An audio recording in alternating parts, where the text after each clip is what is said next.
Assalamualaikum warahmatullahi wabarakatuh. Selamat pagi, salam sejahtera untuk kita semua. Salam Om Swastiastu, Namo Buddhaya, salam kebajikan. Yang saya hormati Ibu Riri Renggani selaku dosen pengampu mata kuliah Bahasa Indonesia. Izinkan saya memperkenalkan diri. Saya Aisyah Senia Ramadini dengan NIM 23080574029 akan mempresentasikan hasil proposal penelitian saya dengan judul Analisis Faktor yang Memengaruhi Pengelolaan Keuangan Pribadi Mahasiswa Angkatan tahun 2023. Bagian yang akan saya bahas yang pertama, pendahuluan, yang kedua, kajian pustaka, yang ketiga, metodologi penelitian. Latar belakang. Di era globalisasi saat ini yang membawa peningkatan serta pertumbuhan perekonomian seluruh negara-negara di dunia, tidak terkecuali Indonesia. Indonesia harus mampu memberikan dampak terhadap perilaku keuangan masyarakat dalam memenuhi kebutuhannya.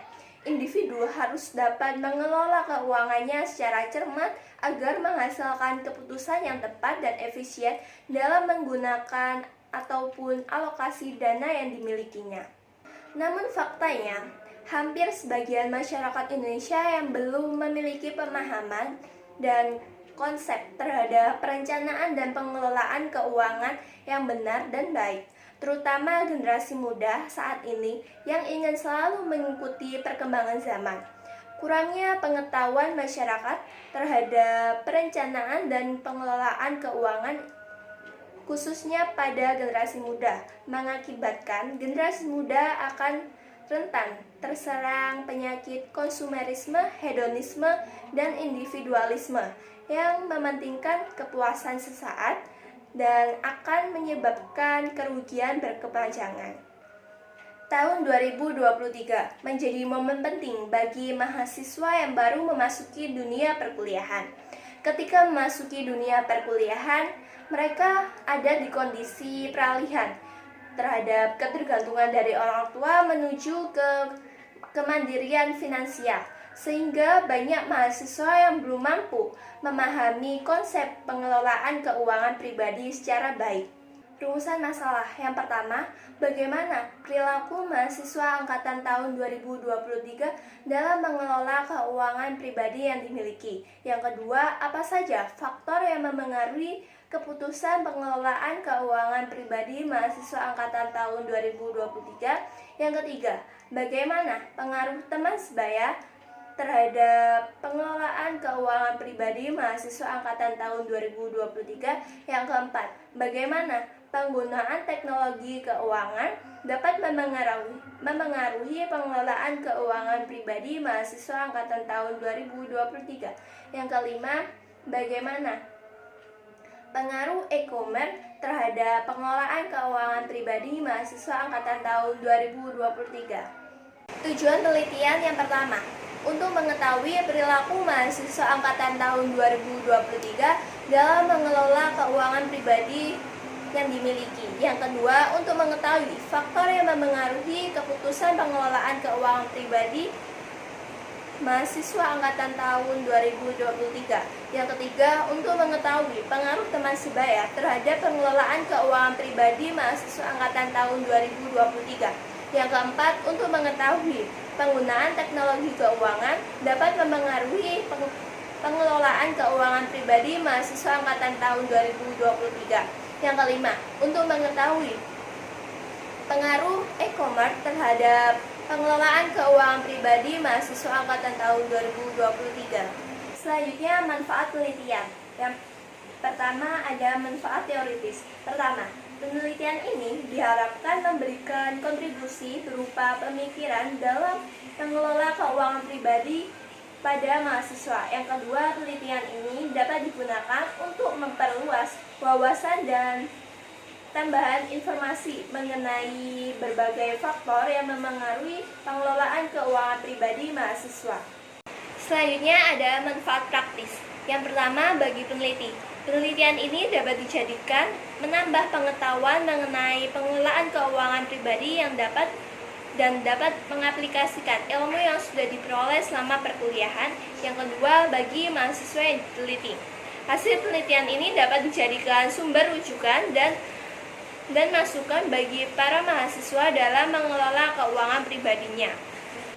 Agar diperoleh pemahaman yang sama antara penyusun dan pembaca tentang istilah pada judul penelitian, analisis faktor yang memengaruhi pengelolaan keuangan pribadi mahasiswa angkatan tahun 2023, maka perlu ada pembatasan istilah. Adapun pembatasan istilah yang terkait dengan judul penelitian ini adalah sebagai berikut. Yang pertama, analisis. Analisis adalah penyelidikan terhadap suatu peristiwa, karangan, perbuatan, dan sebagainya untuk mengetahui keadaan yang sebenarnya. Yang selanjutnya, pengelolaan keuangan. Pengelolaan keuangan adalah cara seseorang untuk mengelola finansialnya, mulai dari perencanaan, perancangan anggaran, cara menyimpan dana, pengendalian pengeluaran, hingga perlindungan risiko. Tujuannya yakni guna mencapai kestabilan ekonomi di masa depan. Selanjutnya ada mahasiswa, seseorang yang tengah menimba ilmu atau belajar dan terdaftar pada salah satu bentuk perguruan tinggi. Penelitian terdahulu yang pertama ada Albertus, Lexono, dan Valeri pada tahun 2020 dengan judul Pengaruh literasi keuangan dan lingkungan kampus terhadap manajemen keuangan pribadi mahasiswa. Dalam penelitian ini mengatakan dampak pandemi telah menyebabkan masalah di berbagai bidang, terutama bidang ekonomi.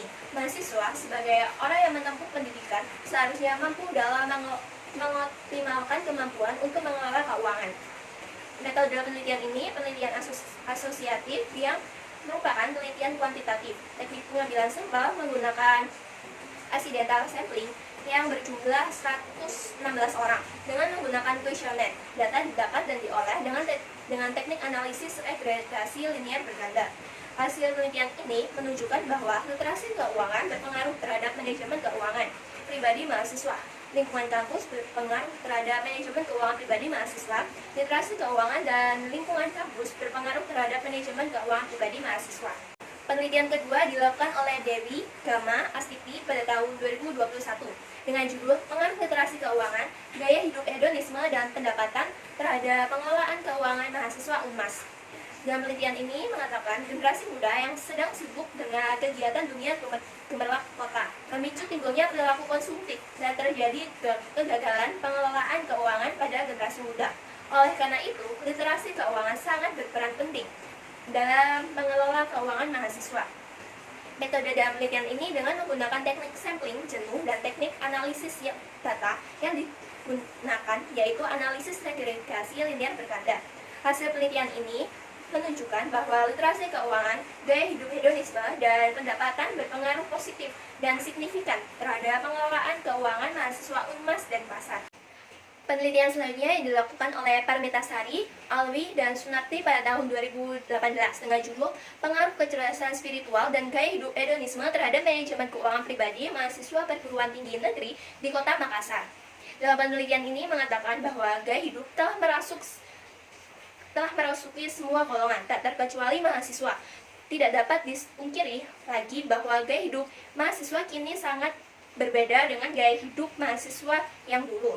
Hasil penelitian ini yang dilakukan menyimpulkan bahwa terdapat pengaruh antara kecerdasan spiritual dan gaya hidup hedonisme secara simultan dan parsial terhadap manajemen keuangan pribadi mahasiswa perguruan tinggi negeri di Kota Makassar. Pengelolaan keuangan menurut Purba tahun 2021, pengelolaan keuangan atau manajemen keuangan adalah perencanaan, pengorganisasian, pengarahan, dan pengendalian kegiatan keuangan seperti pengadaan dan pemanfaatan dana usaha.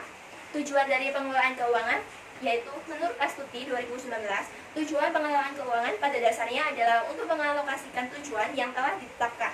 Selanjutnya ada fungsi pengelolaan keuangan, ada 5. Yang pertama perencanaan atau planning, yang kedua alokasi dana atau budgeting, yang ketiga kontrol, yang keempat pemeriksaan atau auditing, yang kelima laporan atau reporting. Literasi keuangan. Literasi keuangan menurut OJK adalah pengetahuan, keterampilan, dan keyakinan yang memengaruhi sikap dan perilaku untuk meningkatkan kualitas pengambilan keputusan dan pengelolaan keuangan untuk mencapai kesejahteraan keuangan masyarakat.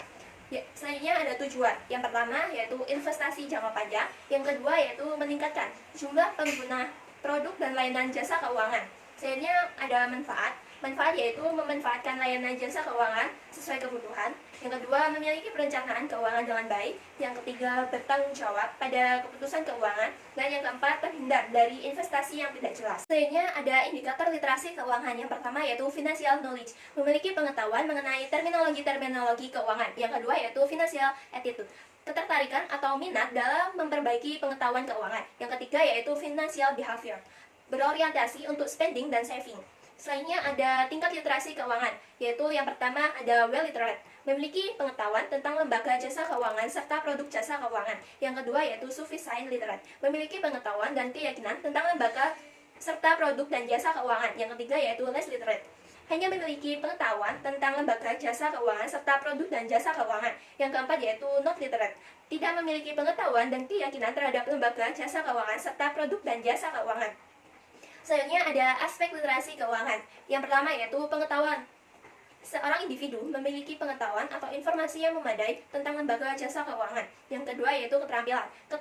Keterampilan atau skill menandakan individu tersebut mampu menerapkan pengetahuan yang dia miliki untuk mengelola keuangan. Selanjutnya yaitu keyakinan, rasa percaya terhadap uang yang disalurkan untuk diolah oleh lembaga atau jasa keuangan terpercaya. Teori selanjutnya ada mahasiswa. Mahasiswa adalah individu yang sedang menuntut ilmu di tingkat perguruan tinggi, baik negeri maupun swasta, atau lembaga lain yang setingkat dengan perguruan tinggi. Ciri-ciri dari mahasiswa yaitu mempunyai kemampuan dan kesempatan untuk belajar di perguruan tinggi, sehingga dapat digolongkan sebagai kaum intelektual. Selanjutnya ada tugas mahasiswa. Mahasiswa sebagai masyarakat kampus mempunyai tugas utama yaitu belajar. Selain itu, mahasiswa bertugas sebagai agen perubahan dan pengontrol sosial masyarakat. Selanjutnya ada peran mahasiswa. Yang pertama yaitu direct of change, kedua agent of change, yang ketiga iron stock, yang keempat moral force, yang kelima social control. Metode penelitian. Yang pertama, jenis penelitian. Berdasarkan pada jenis permasalahan yang dibahas dalam penelitian ini, maka peneliti menggunakan pola penelitian deskriptif. Menurut Best dalam buku Sukardi, penelitian deskriptif merupakan metode penelitian yang berusaha mengembangkan dan menginterpretasi objek sesuai apa adanya. Di samping itu, penelitian ini juga memerlukan tindakan yang teliti pada setiap komponennya agar dapat menggambarkan subjek yang teliti. Yang kedua yaitu pendekatan penelitian. Pendekatan penelitian yang akan digunakan dalam penelitian ini adalah pendekatan kualitatif. Yang dimaksud dengan penelitian kualitatif adalah penelitian yang bermaksud untuk memahami fenomena tentang apa yang dialami oleh subjek penelitian. Misalnya perilaku, persepsi, motivasi, tindakan, dan lain-lain secara holistik dan dengan cara deskripsi dalam bentuk kata-kata. Selanjutnya yaitu sumber data dan data penelitian. Sumber data yang digunakan yaitu sumber data primer. Sumber data primer diperoleh dengan cara menggali sumber asli secara langsung melalui informan. Sumber data primer dalam penelitian ini adalah hasil wawancara atau dari hasil pengisian kuesioner dari para mahasiswa angkatan tahun 2023 yang bersedia diwawancarai dengan faktor yang mempengaruhi pengelolaan keuangan pribadi mahasiswa angkatan tahun 2023. Selanjutnya, sumber yang kedua yaitu sumber data sekunder. Sumber data sekunder diperoleh atau dikumpulkan oleh peneliti dari sumber-sumber yang telah ada. Data ini diperoleh dari catatan, buku, majalah, dokumen, ataupun dari internet, berupa jurnal, skripsi, dan artikel-artikel lainnya tentang pengelolaan keuangan pribadi mahasiswa. Sedangkan data penelitian yang digunakan dalam penelitian ini berupa jawaban dari beberapa pertanyaan dan pernyataan yang terdapat pada kuesioner yang telah dibagikan. Selanjutnya ada teknik pengumpulan data. Teknik yang digunakan yaitu angket atau kuesioner, merupakan teknik pengumpulan data yang dilakukan dengan cara memberikan seperangkat pertanyaan atau pernyataan tertulis kepada responden untuk dijawab. Jenis kuesioner yang digunakan yaitu kuesioner terbuka dan kuesioner tertutup. Kuesioner terbuka adalah kuesioner yang memberikan kebebasan kepada objek penelitian untuk menjawab. Sementara itu, kuesioner tertutup adalah peneliti telah menyediakan pilihan jawaban untuk dipilih oleh objek penelitian. Selanjutnya ada teknik analisis data. Yang pertama ada reduksi. Reduksi data adalah proses pemilihan, pemusatan perhatian pada penyederhanaan, pengabstrakan, dan transformasi data kasar yang muncul dari catatan-catatan tertulis di lapangan. Selanjutnya ada display data atau penyajian data. Setelah data direduksi, maka langkah selanjutnya adalah mendisplaykan data atau penyajian data dalam bentuk uraian singkat, bagan hubungan antar kategori dan sejenisnya. Selanjutnya ada penarikan kesimpulan. Langkah selanjutnya adalah penarikan kesimpulan dan verifikasi. Kesimpulan awal yang dikemukakan masih bersifat sementara dan akan berubah bila tidak ditemukan bukti-bukti yang kuat yang mendukung pada tahap pengumpulan data berikutnya.